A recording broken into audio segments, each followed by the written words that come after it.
Sam is world's first virtual politician. Yes, you heard it right. AI politician. It was designed by New Zealand entrepreneur Nick Gettner a few years back. And this AI politician was supposed to run for general elections in New Zealand in 2020. But probably something went wrong in 2020.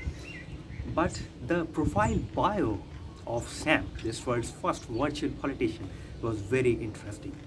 She says, because this is the gender the maker has decided, she says that my memory is infinite and I will not forget your promises or ignore you.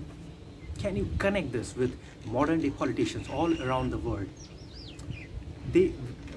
What's the complaint that common people like us have against a politician? They forget the promises and they ignore us. Now Sam is saying that my memory is infinite and I will not forget your promises and I will not ignore you. And the next line is equally interesting, that I will consider everyone's position without bias. Now in the analog brand of politics, there is certainly a bias in the decision making, which is something that this Sam promises to get rid of. So this could work in its favor, in a favor that my memory is infinite, of course. The common problem that we have against politicians is that their memory is very, very finite. Now, this was supposed to be a big thing in 2020. This AI politician, as Nick Gettner said, that he designed this politician to run as a candidate in 2020, but it didn't happen. So let's just not take that kind of leap and see if AI has a future in politics. Definitely, in one way or the other, it could be having a greater role in future. More and more algorithms will be designed to do the redundant tasks and also keep the memory factor, because politicians forget. Now, what is my current problem or issue with the, let's talk about analog brand of politics. What's the current issue with the current analog brand of politics all around the world? The biggest problem is that we give the politicians all around the world a 4-year or 5-year term or 6-year term. I don't know about any other country which is giving more than 6-year terms. In democracy I'm talking about. This is like a very batch mode of processing things. I suggest and I see a future where democracy has to evolve. Democracy 2.0 in 21st century. In 2K era, post 2K era, we have to see a democracy, a version upgrade, an upgraded version of the democracy, where the evolution is taking in such a way that instead of this batch mode of processing, we see an interactive mode of processing. So this is why there should not be any excuse of analog politicians forgetting the promises, which Sam claims that she will solve this problem altogether.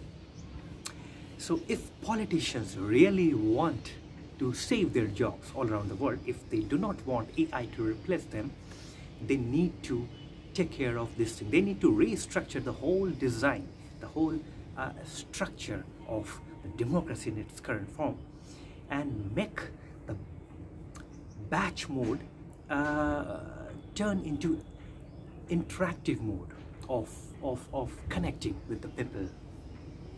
So it's to some it could look like a computer jargon. What's the batch mode and interactive mode? Let me explain this way. There is a teacher and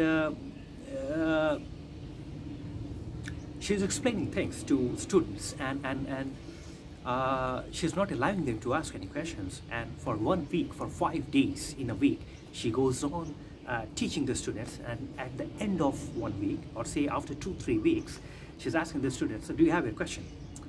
How is it possible for the students to feel a connect with the teacher? And what kind of questions you will have at the end of 2-3 weeks? This is certainly a very, very challenging scenario. Contrast this with an interactive teacher who is teaching the students and straight away telling them, Students, if you have any question, just raise your hand and just ask any question. I'm there to help you with any question whatsoever. Certainly, in such a scenario, an interactive scenario, students will feel more of a connect with the teacher. This is interactive mode, and the previous one which I was talking was batch mode. What suits you more? This is what I'm referring to. I'm not talking about those countries which are still trying to avoid democracy. First they have to come from here, they have to come up to here. I'm talking only about those countries which are already a democracy and which are here. So now democracy was not a binding concept for next 1,000 years.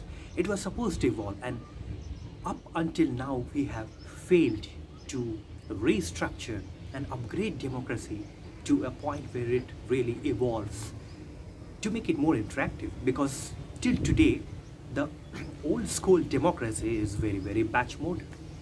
Is it the batch mode? So I am saying we have to make it interactive instead of this batch mode of processing things. So we have to forget this yesteryear concept of giving 4 years and 5 years and then forgetting everything, and then at the end of 4 years or 5 years politicians come and people have to they assume that people will forget, but people usually do not forget harsh things they did to them. So how can this be done? How can democracy evolve and upgrade to a point where there is a real-time interactions? Well, it is possible with the use of technology. We have the most advanced technology in the history of human race. We have to probably use AI first before giving AI the complete takeover, because we still retain the cognitive bias factor. What is bias in case of human politicians? What is unfortunately a problem can actually be turned into a solution, because this same bias, if you do not make it a problem and if you turn the bias into a solution, this is a wonderful tool. So it was supposed to be a solution, but we made it look into a problem. That's another thing. But for now, when we have that cognitive bias, what we can do is to design technology and probably use AI and all those machine learning and natural language processing algorithms to structure a format. Well, there is a real-time interaction between the politicians and the masses.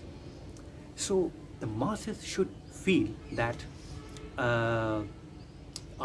we are governing straight away ourselves, and not a politician who we elected, and for the next 4 or 5 years they will be taking decisions on our behalf, and at the end of 4 or 5 years we have to assess. No, this is too obsolete.